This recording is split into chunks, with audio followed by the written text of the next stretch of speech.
नमस्कार, मैं अनीता चौधरी और हमने एक मुहिम चलाई है। मुहिम ये है कि इस साल मतलब कि फरवरी 2020 में जो उत्तरी पूर्वी दिल्ली में दंगा हुआ था कि उस दंगे की बुनियाद क्या थी, आखिर वजह क्या थी, क्या मकसद था उसका और कौन कौन लोग थे इसके पीछे में, कौन कौन मोहरे थे और किस तरह से ये चालें चल रहे थे।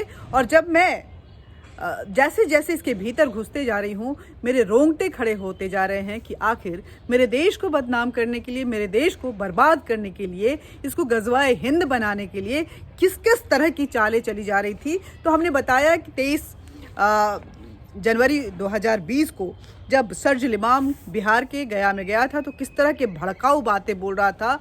वो सड़कों पे उतरकर पूरे भारत को चक्का जाम करके उसकी नष्टो नाबूद करने की बातें कर रहा था। वो कभी चिकन नेक को काट के, मतलब कि eastern part of the India जो है उसको काट के, नॉर्थ ईस्ट को काट के वो भारत को उससे अलग करना चाहता है। कभी वो सड़कों पे उतर के मुसलमान को इस्लामियत के सीख दे रहा है।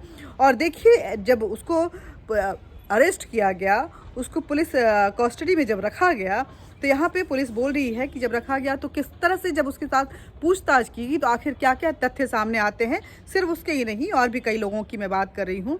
तो ये हम पढ़ना शुरू करते हैं और आप जब देखेंगे तो आपके दिल दहल जाएंगे, आपका रोंगटा जो है वो खड़ा हो जाएगा कि आखिर किस तरह से एक साजिश, गहरी साजिश हमारे देश को बर्बाद करने के लिए चल रही थी। और हम मूक दर्शक बन के हाथ पे हाथ रख के देख रहे थे। इस चक्का जाम की वजह के बहाने पूरे देश को जाम किया जा रहा था, उसके गति को थमाया जा रहा था और गजवाए हिंद की प्लानिंग चल रही थी। और हमारे समझ में कुछ नहीं आ रहा था। हम कभी सिंपैथी जताते थे तो कभी परेशान होते थे। हमारे में ही से कुछ लोग बोलते थे कि आखिर सरकार ने ये क्यों किया। लेकिन आप इस चार्जशीट को देखिए, सुनिए, पढ़िए और समझिए कि आपका भी देश है। चंद लोगों के हाथों का खिलौना आप नहीं बन सकते हैं। आप चंद लोगों के बहकावे में आकर इमोशनली ब्रेकडाउन करके कोई आपको अगर तोड़ना चाहता है और इस देश के खिलाफ खड़ा करना चाहता है तो ये आपका भी दायित्व है कि आप अपने देश के हित में किस तरह के कदम उठाएं। तो आगे पढ़ती हूँ मैं, जो बताया गया है चार्जशीट में और पूरे तथ्यों के साथ बताया गया है कि accused Shahzil Imam was using the mobile number so and so. One mobile phone was seized from the accused, that जो कि उसके नाम का था, जिसको कि FIR नंबर में दर्ज किया गया है। During the course of investigation, statement of Romeo under section, that is Shahzil Imam, under section 161 CRPC was recorded on 24/6/2020. The relevant portion which read as under, जो कि इन्वेस्टिगेशन की उसका कबूलनामा है, जो उसकी बात कर रही हूँ। दिनांक 15 दिसंबर 2019 से CANRC के खिलाफ शाहीन बाग में प्रोटेस्ट शुरू हुआ था। शर्जिल इमाम, शर्जिल उस्मानी, आसिफ मुस्तफ़ा, शाहीन कौशर, अमानतुल्लाह खान और आसिफ मोहम्मद खान अपने समर्थकों के साथ शाहीन बाग प्रोटेस्ट, जो कि अल हबीबी मस्जिद के पास शुरू हुआ था, वहाँ पे वो बैठ गए थे। शर्जिल इमाम, शाहीन कौसर, शर्जिल उस्मानी और आसिफ मुस्तफ़ा के नेतृत्व में ये सारे लोग आए हुए थे शर्जिल इमाम के नेतृत्व में। और इसके शर्जिल इमाम के नेतृत्व में तकरीबन 200 से ज़्यादा लोग जामिया और JNU के स्टूडेंट जो वो हैं, वो भी वहाँ पे आए हुए थे। दिनांक 15-16 के दिसंबर 2019 की रात की ये बात है, जब रोड जाम कर दिया गया था, चक्का जाम कर दिया गया था।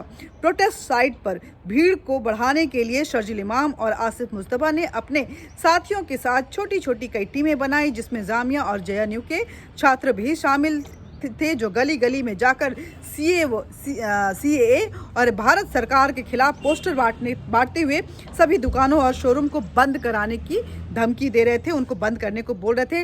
लाउड स्पीकर से वो ऐलान कर रहे थे, लोगों को CANRC के खिलाफ झूठा प्रचार प्रसार करके सरकार के खिलाफ भड़का रहे थे। शर्जिल इमाम लगातार स्टेज के पास इकट्ठा भीड़ को लेकर के समझाता रहता था कि आप लोग पुलिस के डंडे खाने से नहीं डरिए। इस आंदोलन में बिना खून बहाए कुछ भी मिलने वाला नहीं है। ये हमारे पास आर पार की लड़ाई है, ये आखिरी मौका है। कुरान में भी जिहाद इसी को कहा गया है। वो जिहाद की बात कर रहा है, वो मारकाट की बात कर रहा है, वो खून बहाने की बात कर रहा है। शाहीन बाग प्रोटेस्ट साइट को मैनेज करने के लिए शर्जील इमाम और आसिफ मुस्तफ़ा ने WhatsApp group Shaheen Bagh protest बनाया था। भीड़ में शर्जील इमाम कहता था कि दिल्ली में मुसलमानों की घनी आबादी होने के बाद भी हम दिल्ली का चक्का जाम नहीं कर पा रहे हैं, सारे मुसलमान सड़क पे नहीं आए हैं। अगर हर मुसलमान घरों से बाहर निकलकर रोड पर आएगा तो हमारी मुहिम से जुड़ जाएगा तो ये हमारे लिए बहुत बड़ी सफलता होगी। हम सरकार को मजबूर कर देंगे कि वो हमारे कदमों पे झुक जाएं। हमें हिंदुस्तान को, वो गज़वाए हिंद की बात कर रहा है, हमें हिंदुस्तान को गज़वाए हिंद बनाकर काफिरों को कुचलना है। वो बाकियों को काफिर बोल रहा है। आप समझ सकते हैं कि किस तरह की बातें कर रहा है। वो बोल रहा है कि इस देश को हमें गज़वाए हिंद बनाना है। ये हमारे लिए आर पार की लड़ाई है। हमें जिहाद करना है और जिहाद बिना खून खराबे के नहीं होता है। ये कुरान में भी लिखा हुआ है। वो कुरान का हवाला दे रहा है और बोल रहा है कि जो काफिर हैं इस देश के, उन्हें कुचलना है हमें। मुस्लिम कहीं का भी हो, हम सब, वो सिर्फ हिंदुस्तान की बात नहीं कर रहा है। वो बोल रहा है कि मुसलमान चाहे किसी भी देश का हो, कहीं का भी है, हम सब भाई भाई हैं और हमारा मकसद है जिहाद करना। हमें जिहाद करना है, हर हाल में करना है। आप समझ सकते हैं कि हमारे देश के लिए कितना बड़ा कॉन्स्पिरेसी चल रहा था, कितनी बड़ी साजिश चल रही थी।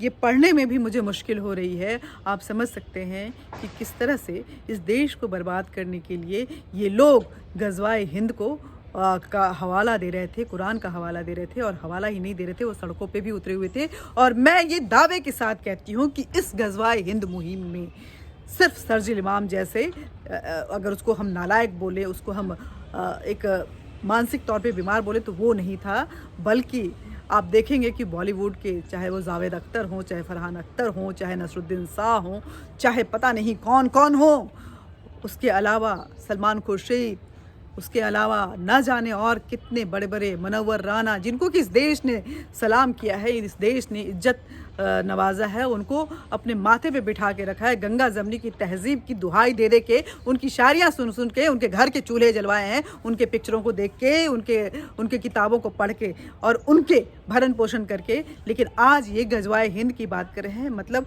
वो सिर्फ और सिर्फ मुसलमान रह गए, वो इस देश के लिए नागरिक नहीं बन पाए, वो इस देश को कुछ नहीं समझते, अपने पैरों के नीचे रखते हैं, अपनी जूती के बराबर समझते हैं। आप समझ सकते हैं कितनी बड़ी बात वो बोल रहा है। और उसके साथ आप देखेंगे कि जब वो वक्त था तो उसकी तरफदारी में, चाहे वो सलमान खुर्शीद हों, चाहे वो जावेद अख्तर हों, चाहे वो स्वरा भास्कर हों, चाहे योगेंद्र यादव हों, ना जाने कैसे। और इस देश का हर एक मुसलमान मैंने देखा था कि उसके साथ खड़ा था और मेरे दिल को ठेस पहुंचती थी। मैं बोलती थी कि आप लोग सिर्फ शांति की अपील तो कीजिए, लेकिन आज तक किसी मुसलमान ने, मैं सिर्फ मुसलमान उनको कह रही हूँ क्योंकि मेरे उनके साथ बड़े अच्छे रिश्ते थे, लेकिन वो रिश्ते ख़राब हो गए इस वजह से कि मैंने बोला कि आप सिर्फ शांति की तो अपील कीजिए, ये तोड़ फाड़ क्यों हो रहा है। चाहे वो सलमान खुर्शीद हो, चाहे वो निज़ामुद्दीन के अफसर निज़ामी हो, ये सारे लोगों से मैं बहुत अच्छे से बात करती थी, लेकिन उसके बाद मेरा बात करने का दिल नहीं हो रहा है। कि इन लोगों से मैंने अपील की थी कि आप अपने एटलीस्ट सोशल मीडिया प्रोफाइल है, वहाँ पे आप अपील कीजिए कि शांति बनाए रखने के लिए, लेकिन किसी ने नहीं बोला कि हम कुछ नहीं लिखेंगे, ऐसा लोगों ने बोला था। ये मुझे अच्छी तरह से याद है। हम इस सरकार को मजबूर कर देंगे, हमें हिंदुस्तान को गज़वाए हिंद बनाकर काफिरों को कुचलना है। मुस्लिम कहीं का भी हो, वो हमारा भाई है, हम भाई भाई हैं, हमें जिहाद करना है। शाहीन बाग प्रोटेस्ट को बसाने व बढ़ाने के बाद शर्जील इमाम ने भीड़ को बोला कि उसे देश में कई सारे शाहीन बाग खड़े करने हैं, इसलिए अब वह आगे की रणनीति पे काम करेगा। ये उसके ऑडियो रिकॉर्ड्स, उसके वीडियो रिकॉर्ड्स, उसके व्हाट्सएप चैट्स, उसके फ़ोन, उसके लैपटॉप से जितने भी तथ्य सामने आए हैं, उसके बिना पे ये चार्जशीट बनाई गई है। और इसके लिए हर एक चीज़ के लिए एक जो सबूत है, एक प्रूफ जो है वो अटैच किया गया है। कोई भी चीज़ बिना सबूत के नहीं है। During the course of investigation, a statement of Romeo under Section 164 CRPC was recorded on 25/6/2020, the relevant portion of which read as under. दिनांक 15/12/2019 को CNRC के खिलाफ शाहीन बाग में प्रोटेस्ट शुरू हुआ। इसमें शर्जील इमाम, शर्जील उस्मान, आसिफ मुस्तफ़ा, शाहीन कौशर, अमरुल्लाह खान और आसिफ मुस्तफ़ा खान शामिल थे। अपने समर्थकों के साथ इन सब ने अपने प्रोटेस्ट को शाहीन बाग स्थित अल हबीबी मस्जिद के पास से शुरू किया था और उसी के पास ये लोग जमा होकर लोगों को भड़का रहे थे। शर्जील इमाम और आसिफ मुस्तफ़ा ने शाहीन बाग प्रोटेस्ट को मैनेज करने के लिए शाहीन बाग प्रोटेस्ट नाम का व्हाट्सएप ग्रुप भी बनाया था। ये फिर से लिखा गया चार्जशीट में, और उसके जो वो 161 के अंडर में उसके बयान दर्ज किए गए थे, ये 164 के अंडर में जो है वो बयान दर्ज किए गए हैं। और शर्जील इमाम अक्सर ये कहता था कि दिल्ली ऐसा शहर जहाँ पे मुस्लिम इतनी आबादी है, लेकिन वो हमारे बात ये मैं पढ़ चुकी हूँ, फिर वही बात दोहराई जा रही है। शर्जील इमाम, राहुल रॉय और उमर खालिद और इनकी टीम मेंबर्स आबिद शेख और शहनवाज इंजीनियर लोगों से कहता था कि जब तक हम आसपास के इलाके में तोड़ फोड़ नहीं करेंगे, खून खराबा नहीं फैलाएंगे, यह सरकार मानने वाली नहीं है, ये झुकेगी नहीं। ये अंतिम मकसद इनका था खून खराबा करवाना और खून खराबा करना और गजवाए हिंद बनाना, जिसका एक जो उदाहरण भर जो है वो उत्तरी पूर्वी दिल्ली का वो दंगा है, जिसमें ना जाने कितने मासूम मारे गए, कितने हमारे वो आईबी का चाहे अंकित हो, चाहे दिलबर नेगी हो, चाहे सबके परिवार ख़त्म हो गए, बर्बाद हो गए, आप समझिए। और किस तरह से ये सारी चीज़ें मैं शुरू से आपको बता रही हूँ, और क्या कॉन्स्पिरेसी की गई कि आप देख सकते हैं कि किस तरह से विकिपीडिया पे इसको लॉक करके क्या कहानी बयां किया गया है। इनका कहना था कि जब तक इस देश में दहशत और हिंसा का माहौल नहीं होगा तब तक काम नहीं चलेगा। हमें दहशत हिंसा इस कदर फैलाना है कि मुसलमानों के लिए एक अलग राष्ट्र बनाने पे ये सरकार मजबूर हो जाए। फिर एक अलग राष्ट्र चाहिए, पाकिस्तान की तरह इनको एक और देश की ज़रूरत पड़ गई है। अरे जब एक और देश की ज़रूरत है तो जाओ पाकिस्तान में, एक देश तो हमने ऑलरेडी दे दिया है मुसलमानों को, जाते क्यों नहीं वहाँ पे? लेकिन वहाँ नहीं जाएंगे, इनको एक और देश चाहिए, हर बार देश चाहिए, और फिर कुछ मुसलमान यहाँ रह जाएंगे, फिर उनको कुछ और देश 50-50 बच्चे पैदा करके फिर वो देश बनवाएंगे। ये हालत है इस देश की, ये इस कौम की, ये जिसको कि हम मुस्लिम कौम कहते हैं। और इस्लाम के नाम पे वो क्या गदर फैलाते हैं, जिहाद के नाम पे वो किस खून खराबे की बात करते हैं, गजवाए हिंद की बात करते हैं, इस देश को बर्बाद करने की बात करते हैं, कुरान का हवाला देते हैं। अगर कुरान ये सारी बातें करता है तो ऐसे कुरान को नहीं फॉलो करना चाहिए, क्योंकि वो धार्मिक पुस्तक है, इसलिए मैं कुछ नहीं बोलूँगी। लेकिन ऐसे किताबें, ऐसी धार्मिक किताबें जो इतना कट्टरवाद को बढ़ावा देता हो, मुझे उम्मीद है कि ये कुरान में ये सारी बातें नहीं लिखी गई होंगी, लेकिन अगर लिखी गई हैं तो ये कहीं ना कहीं गलत है, उसको अमेंड करने की ज़रूरत है। हम भी अमेंड कर लेते हैं। During the course of investigation, statement of Tahira Dawood under section 161 CRPC was recorded on 6th of July 2020, the relevant portion of which read as under CA का बिल भारत सरकार द्वारा पास किया गया था। इस पर जिस पर मुस्लिम स्टूडेंट ऑफ JNU के नाम से एक व्हाट्सएप ग्रुप बनाया था। इस ग्रुप का एडमिन मुझे बनाकर इस ग्रुप में ऐड किया गया था। MSJ बनाने का मुख्य उद्देश्य यह था कि CA के खिलाफ दिल्ली और भारत के अन्य लोगों को प्रोटेस्ट में शामिल किया जाए और चक्का जाम करके पूर्ण सहयोग करने के लिए उनसे अपील की जाए। इसमें बढ़ चढ़कर हिस्सा लेना और प्रोटेस्ट के ऑर्गेनाइजर के साथ कोऑर्डिनेट रखना और इन सभी बातों से JNU मुस्लिम स्टूडेंट को अवगत कराना, ये उनका दायित्व था, जिसका नाम है मोहतरमा जो है, इनका नाम जो है इन्वेस्टिगेशन ताहिरा दाऊद का ये बयान है।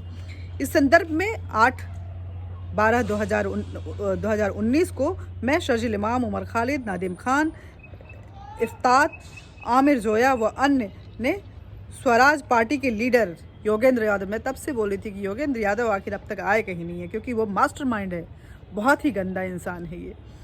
योगेंद्र यादव के साथ जंगपुरा में नूर मस्जिद के पास CA के विरोध के लिए मीटिंग की थी। इस मीटिंग में यूनाइटेड अगेंस्ट हेट UAH के सदस्य उमर खालिद, नरीम खान व अन्य को शर्जील इमाम ने योगेंद्र यादव के कहने पर CA के खिलाफ धरना प्रदर्शन और चक्का जाम के लिए पूर्ण समर्थन देने का आश्वासन दिया था।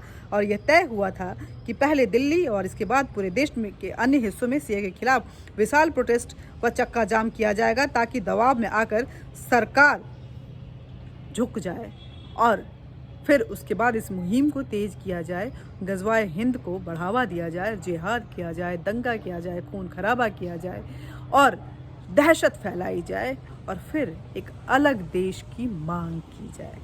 ये मकसद था। दिनांक 13/12/2019 को भी शर्जिल इमाम के कहने पर मैं जामिया मिलिया यूनिवर्सिटी में सीए के खिलाफ प्रोटेस्ट में शामिल हुई थी। शर्जिल इमाम के कहने पर मैं कई बार शाहीन बाग प्रोटेस्ट पर भी गई थी तथा प्रोटेस्ट में हिस्सा भी ली थी। On 10 August 2020 the protest witness James was examined and his supplementary statement under section 161 CRPC was recorded, the relevant portion on which reads as under। 22 फरवरी 2020 की रात को 10 बजे जामिया कोऑर्डिनेशन कमेटी JCC की मीटिंग जामिया मिलिया इस्लामिया यूनिवर्सिटी के गेट नंबर 18 के पास JCC room में हुई। इस मीटिंग में सफूरा जरगर ने कहा था कि नॉर्थ ईस्ट दिल्ली और हौज रानी की प्रोटेस्ट साइट पर JCC से ज़्यादा लोगों को भेजकर कंप्लीट चक्का जाम करवाओ। चक्का जाम वैसा ही होना चाहिए जैसा भाई शर्जिल इमाम ने समझाया है। During the course of investigation statement of bond under section 161 CRPC was recorded on 12 अगस्त 2020 की बात है जब ये स्टेटमेंट रिकॉर्ड किया। The relevant portion of which reads as under. 13 दिसंबर 2019 की शाम को 7:30 पर उमर खालिद, सैफुल इस्लाम, आसिफ तन्हा और शर्जिल इमाम के साथ मैं जामिया यूनिवर्सिटी जामिया यूनिवर्सिटी आए थे। उमर खालिद ने कहा था कि मेरे भाई और मेरे टीम के मेंबर हैं। उमर खालिद ने कहा था कि शर्जिल इमाम भाई और इन सभी को मैंने धरना और चक्का जाम का अंतर समझा दिया है। अब इसी तर्ज पर शर्जिल इमाम भाई शाहीन बाग और बाकी सभी जगहों पे इंक्लूडिंग सभी जामिया के गेट नंबर 7 24/7 चक्का जाम अब शुरू हो जाएगा और ये बाकी देश में भी जाएगा। During the course of investigation the bond of under section 164 CRPC was recorded on 13 August 2020, the relevant portion of which read as under।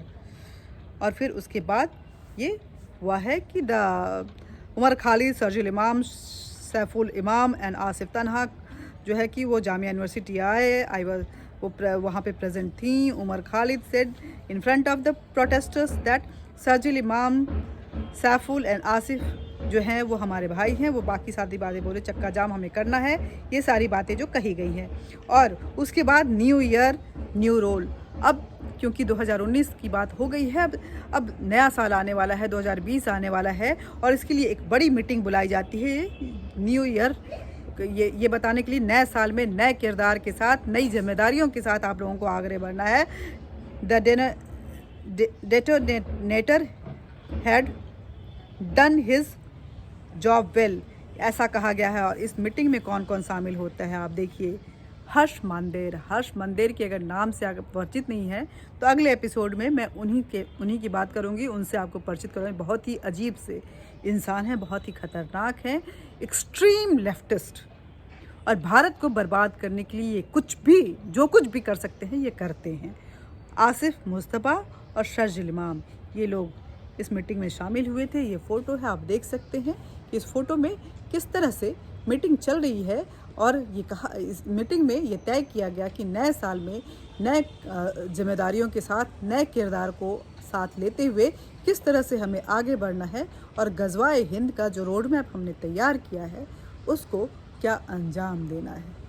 ये बात भी हम करेंगे, इस बात पे भी हम आएंगे, ये सारी बातें करेंगे। लेकिन आज के लिए बस इतना ही। ये सारी चीज़ों आपको पढ़ना चाहिए। आप चार्जशीट मंगवाइए, थोड़ा एफर्ट दीजिए। मैं आपके सामने पढ़ रही हूँ, उस चार्जशीट को पढ़ रही हूँ।